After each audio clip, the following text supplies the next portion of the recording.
সমস্ত প্রশংসা সেই আল্লাহর, যিনি আমাদের সৃষ্টি করেছেন, আমাদের পথ দেখিয়েছেন এবং নবীদের মাধ্যমে আমাদের জীবনের উদ্দেশ্য পরিষ্কার করেছেন। আজ আমরা শুরু করছি একটি হৃদয় ছুঁয়ে যাওয়া সফর, নবীদের জীবনের আলোকিত অধ্যায়। এই পর্বে আপনি শুনতে চলেছেন সেই প্রথম মানব ও প্রথম নবীর কাহিনী, হজরত আদম আলাইহিসসালাম। আদম আলাইহিসসালাম এর আগেও আল্লাহর সৃষ্টি ছিল। পৃথিবী তখন জিনদের দখলে ছিল, কিন্তু তারা বিশৃঙ্খলা সৃষ্টি করে রক্তপাত করে। আল্লাহ তাদের সরিয়ে দেন। ফেরেশতারা জানতে চান, নতুন করে কাউকে সৃষ্টি করা হবে যে হয়তো আবার রক্তপাত করবে? আপনি কি সেখানে এমন কাউকে স্থাপন করবেন যে দাঙ্গা করবে এবং রক্তপাত করবে? সূরা বাকারা আয়াত 30। আল্লাহ বলেন, আমি যা জানি তা তোমরা জানো না। এই কথার মাঝে এক গভীর পরিকল্পনার ইঙ্গিত ছিল। আল্লাহ বিভিন্ন ধরনের মাটি দিয়ে আদম আলাইহিসসালামের দেহ সৃষ্টি করেন, গাঢ়, হালকা, কালো, সাদা, শক্ত, নরম, যেন ভবিষ্যৎ মানবজাতির বৈচিত্র্যের প্রতিফলন হয়। আমি তাকে সৃষ্টি করলাম এবং তাতে আমি আমার রূহ ফুঁকলাম। সূরা সাদ আয়াত 72। তারপর নিঃশ্বাস, সেই নিঃশ্বাসই আমাদের সকলের অস্তিত্বের সূচনা। আদম আলাইহিসসালামকে সব নাম শিখিয়ে দিলেন, যা ফেরেশতারাও জানত না। কোরআনে এসেছে, আর তিনি আদমকে সমস্ত নাম শিখালেন। সূরা বাকারা আয়াত 31। ফেরেশতারা বললেন, আপনি মহাপবিত্র, আমরা তো আপনার শেখানো ছাড়া কিছুই জানি না। এভাবে আদম আলাইহিসসালামের মর্যাদা প্রতিষ্ঠিত হলো। আল্লাহ আদম আলাইহিসসালামের জন্য একজন সঙ্গিনী সৃষ্টি করলেন, হাওয়া আলাইহিসসালাম। আল্লাহ তাআলা ইরশাদ করেন, তিনি তোমাদেরকে এক ব্যক্তি থেকে সৃষ্টি করেছেন এবং তার থেকে তার সঙ্গিনীকে সৃষ্টি করেছেন। সূরা নিসা আয়াত 1।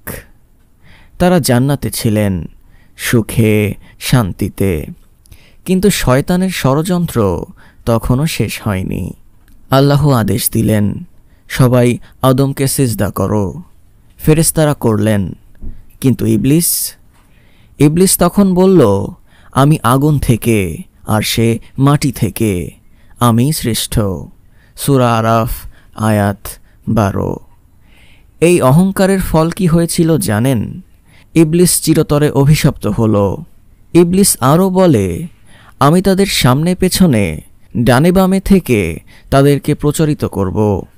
সূরা আরাফ আয়াত 16-17। এই শত্রু আজও আমাদের পেছনে লেগে আছে, ওয়াসওয়াসা দিয়ে, সন্দেহ জাগিয়ে, গুনাহকে সুন্দর করে উপস্থাপন করে। জান্নাতে ছিল এক গাছ, যার ফল খেতে আল্লাহ নিষেধ করেছিলেন, কিন্তু ইবলিস ফুসলায়, এই গাছ অমরত্বের গাছ। তারা ভুল করলেন, ফল খেলেন, আর তখনই তাদের লজ্জাস্থান প্রকাশ পেল। অতঃপর আল্লাহ তাআলা বললেন, নেমে যাও পৃথিবীতে একে অপরের শত্রু হয়ে। সূরা তাহা আয়াত 123। আদম আলাইহিসসালাম নামলেন শ্রীলঙ্কায়, আদম স্পিক পাহাড়ে। হাওয়া আলাইহিসসালাম নামলেন জেদ্দায়। 200 বছরের বিচ্ছিন্নতা শেষে একত্রিত হন আরাফাত ময়দানে। তাই একে বলে আরাফা, অর্থাৎ পরিচয় লাভ করা। তাদের 2 পুত্র হাবিল ও কাবিল আল্লাহর জন্য কুরবানি করলেন।